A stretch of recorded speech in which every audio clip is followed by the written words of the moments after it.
Hello दोस्तों, हमारी आज की कहानी है सहनशीलता। बेटे की शादी हुई और जैसे ही नई नवेली दुल्हन का आगमन हुआ, माँ खुशी से नाचने लगी।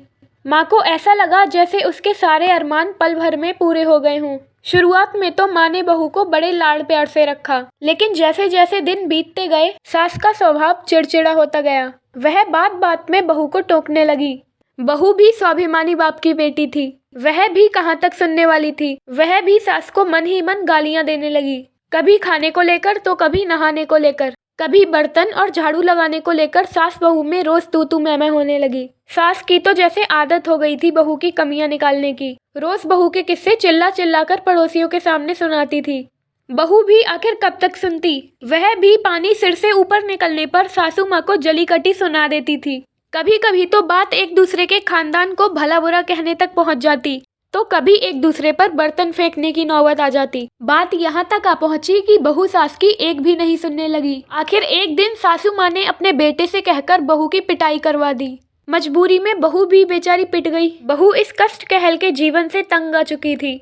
यह कलेश कहल का द्वेष लेकर वह पिता के घर भी नहीं जाना चाहती थी। आखिरकार एक दिन वह आत्महत्या करने के लिए चल पड़ी। पानी लाने के बहाने वह मटका लेकर घर से निकली। नदी किनारे पहुंचकर उसने मटका एक जगह रखा और तेज जल प्रवाह की ओर बढ़ने लगी। वह जल की तेज धाराओं में गिरकर अपना जीवन नष्ट करने ही वाली थी कि पीछे से किसी ने पकड़ लिया। जब उसने पीछे मुड़कर देखा तो वह स्तब्ध रह गई। वह रक्षक एक बूढ़ा साधु था। साधु कुछ पूछता उससे पहले ही वह फूट फूट कर रोने लगी। साधु ने कहा, बेटी क्या बात है, क्यों अपने अमूल्य जीवन को नष्ट करने जा रही थी। वह स्त्री बोली, बाबा मेरी सास बहुत बुरी है। वह रोज पड़ोसियों से मेरी बुराइयां करती है, रोज खुद लड़ाइयां करती है और शाम को जब मेरे पति आते हैं तो उनके सामने शरीफ बनकर मेरी शिकायत करती है। फिर मेरे पति अपनी माँ का पक्ष लेकर मुझे मारते पीटते हैं। मैं तंग आ गई हूँ इस जीवन से, इसलिए अब मैं और अधिक नहीं जीना चाहती।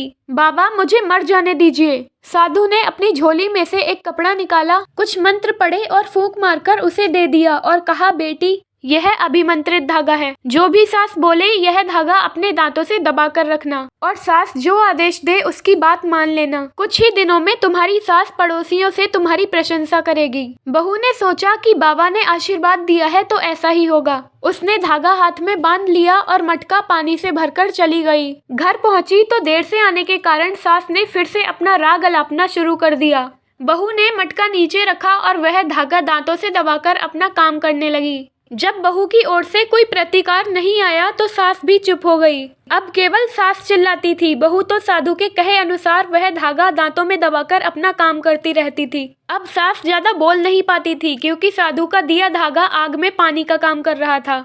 जब सास पड़ोसियों के सामने बहू को बेवजह भला बुरा कहने लगती तो पड़ोसी सास को ही दोषी मानते और उससे बोलते, अरे ओ अम्मा इतनी भी क्या जलती हो अपनी भोली भाली बहू से, बुढ़ापे में यही तुम्हारी सेवा करेगी। लोगों की बातों का बुढ़िया पर असर हुआ। तभी एक दिन बुढ़िया आंगन में फिसलकर गिर गई और उसके पैर में मोच आ गई। बेचारी बहू ने जब तक वह ठीक नहीं हुई उसकी सेवा की। अब बुढ़िया को अपनी गलती का एहसास हो गया। अब वह पड़ोसियों से अपनी बहू की तारीफ करने लगी। एक दिन वह साधु गांव में आया। भिक्षा के लिए वह साधु उस स्त्री के द्वार पर भी आए जिसको उन्होंने धागा दिया। स्त्री ने देखते ही साधु को पहचान लिया और उनको बहुत बहुत धन्यवाद कहते हुए प्रणाम करने लगी और बोली, बाबा आपने चमत्कार कर दिया। मेरी सास अब पूरी तरह से मेरे अनुकूल है। साधु ने हंसते हुए कहा, बेटी इसमें मेरा कोई चमत्कार नहीं, सब तेरी सहनशीलता का परिणाम है। मैंने तो केवल तुझे सहनशील बनाने के लिए सूत्र दिया था। उस धागे को दांतों में दबाने से तुम कुछ बोल नहीं सकती थी और तुम्हारे नहीं बोलने से सास कब तक बोलती। जब दो लड़ते हैं तो गलती दोनों की होती है। तूने अपनी गलती सुधार ली, उसे भी अपनी गलती सुधारनी ही थी। तो दोस्तों आपको कहानी कैसी लगी कमेंट करके जरूर बताइएगा। दोस्तों कहानी पसंद आई हो तो वीडियो को लाइक शेयर करें और चैनल को सब्सक्राइब करें। वीडियो को एंड तक देखने के लिए बहुत बहुत शुक्रिया दोस्तों।